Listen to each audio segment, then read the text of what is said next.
jawa kai gudu ka dauka kai kauce ka rika bayani ballo wanda wani yaro ne da aka samu a kasar wanda Allah ya maka fasaha ta kera mota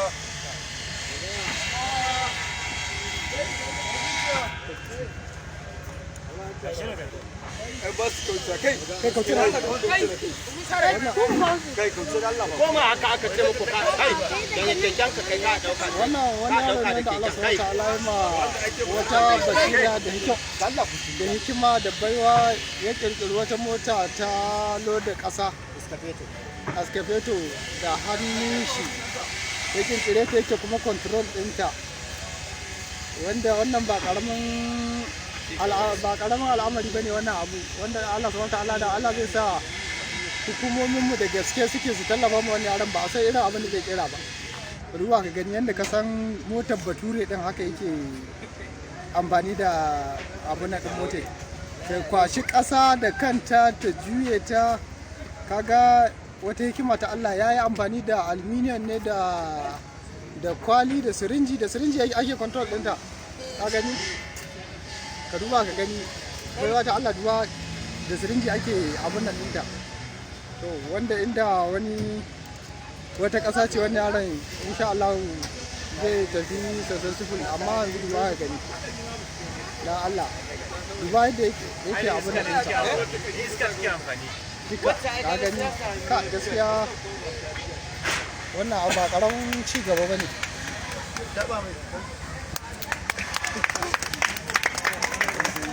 kai yaro ya sunanka Khalifa wani wace unguwa kake jan bango cikin Katsina kai makaranta wace makaranta kake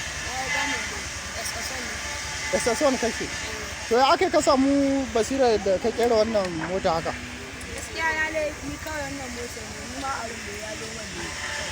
abin da ya zo abin da ya zo ma haka nan kawai ka zo na ka kere ta na ce zai zo wanda za a duba a gani inda gwamnati za ta duba ta gani ire-iren mu wa'anda ke yin irin wannan aiki to daman ka taba zama wurin wani mai kira ne koko kai ka zauna ka kirkire ta gaskiya ni ne kawai na zauna na kirkire ta ba wani wanda ka zauna wurin shi wanda yake kere-kere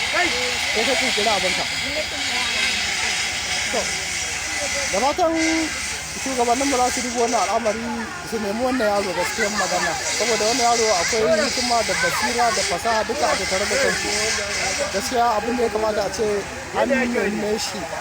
idan yanzu idan ana neman ka ina za a nemi ka za a nema a jan bango in kawo shi masallacin da shi ne wani sabon sayi